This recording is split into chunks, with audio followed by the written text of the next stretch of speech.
Hello and welcome to the Help Is Here podcast, brought to you by the Beyond Compulsion Academy. Today I'm going to be I'm not going to be doing that.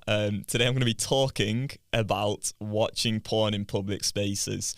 Be a little bit ironic if I just came on the podcast and I'm like, hey guys, today I'm going to watch some porn in public spaces. No, absolutely not. Instead, I'll be talking about watching porn in public spaces. So, have you ever done this yourself? You don't need to let us know. You know, that might be quite a private thing, whether you have or you have not. Now, the reason I'm talking about this is because my girlfriend sent me a text last week. She was on a train over to her work, and she just sends me this message a bit out of nowhere, and I'm like, oh wow, that is interesting.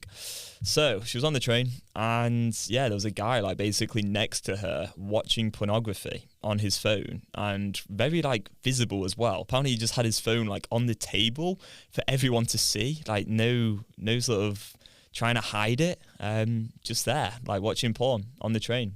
8:30 in the morning. Apparently he had a big bag of digestive biscuits, and he was just like eating these biscuits and watching some porn and eating the biscuits, and yeah, she felt quite uncomfortable. She was a bit disgusted because, you know, it's not really what you want. She's there like wearing pretty smart clothes. She's got a very, very good job, working in some stuff that I can't even really talk about, and you know, she's on this train and there's a guy watching porn. It's like, what on earth is going on here? How has society got to this point where people feel that that kind of behaviour is acceptable?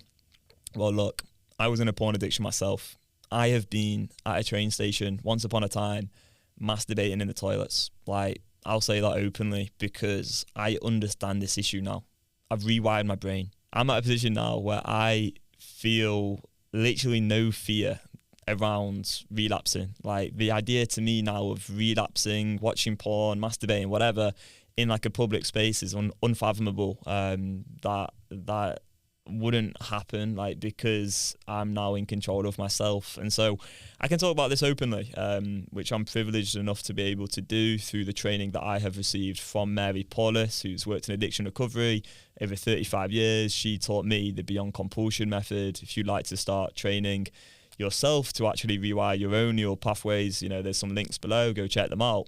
But look, this is the thing, is when you're in an addiction, you can get to a position where you don't really care about anything else other than getting your fix. Like, that's all you're focused on. A part of your mind, the addictive part of the mind, just wants you to go ahead and relapse, and it doesn't care about anything else. It doesn't care about your self-respect. It doesn't care about your integrity. Just in that moment, it's just all you're focused on is, I want to engage in my compulsive behavior. Like, you're just obsessively wanting to relapse. Like, you wanting to do this thing. And, you know, that can be really challenging. So this guy on the train, like, yeah, of course, it's a little bit of a disgusting behavior. I'm not here to be like, oh, yeah, the no judgment. Let's, like, have no judgment of this behavior.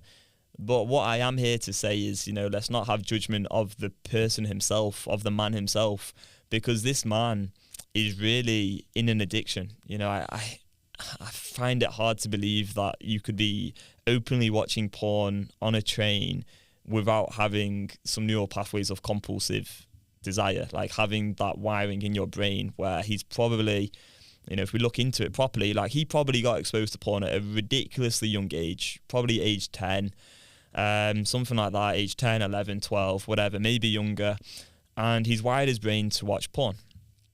And then what's happened is, over time, he's developed this psychological emotional dependency on the mind, mood altering experience of watching pornography.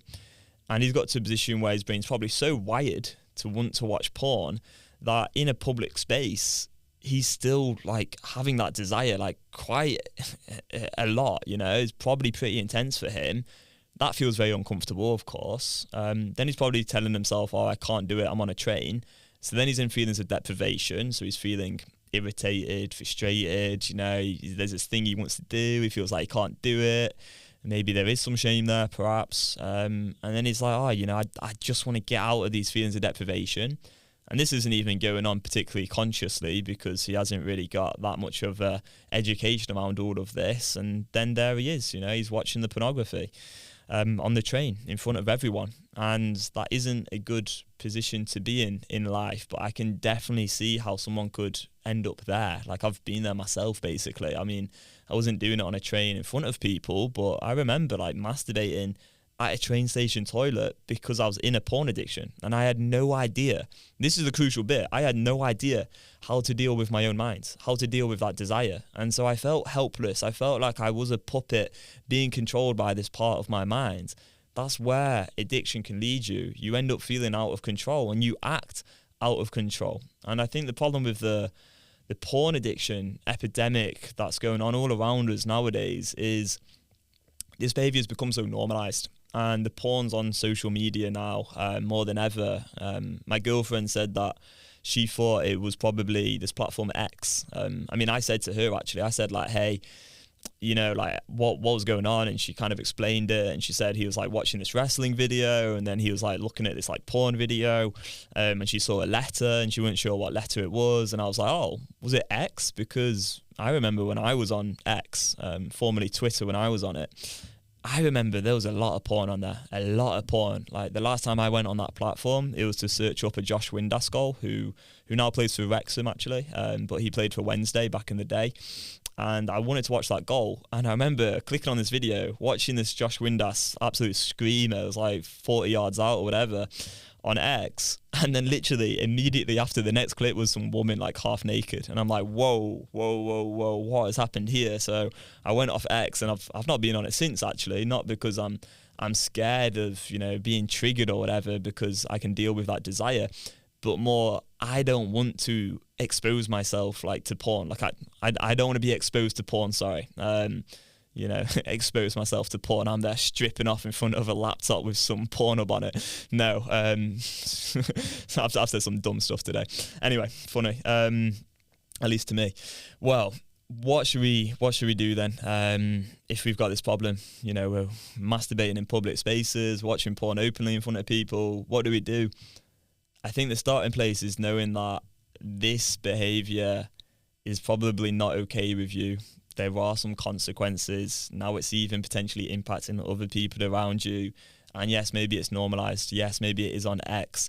But you do not have to be helpless. You do not have to consent to this helpless sort of way of thinking where you feel like you're out of control, where you feel like social media has the power to dictate what you view. You know, this guy on the train, he probably feels like he doesn't have a choice. He probably has the thought pattern, oh, you know, it's not my fault. The algorithm's just decided for me. All of that is bullshit, junky thinking. I've been there myself. I used to think like that. I used to believe like, oh, it's not really my fault. I'm watching porn. It's just the algorithm. It's like, oh man, come on. You know, take back some control. You know, you can actually make choices for yourself where you can be proud every moment of the day, really, and feel really good about your decisions. But it all begins with understanding that you do have a choice. You're not some slave to your desires, and you can actually rewire your addicted neural pathways. But yeah, I think if you take one thing away from this, again, it's probably just the escalation point. You know, you end up watching some vanilla porn at a young age, you're like 12, whatever. And then the behavior escalates, you start to feel like very out of control, and you end up doing some things that don't really align with your values.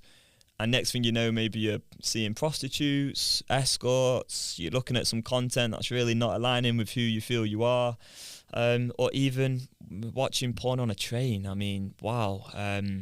Hopefully you don't end up there, but that is where addiction can lead you. And so you really want to take back control as soon as you can, because for a lot of guys listening, that's probably unfathomable right now. But if you don't choose to take back control and start to rewire your neural pathways, who knows where you could end up. I didn't think I'd end up masturbating in the train station toilet. Wow, like that's just that's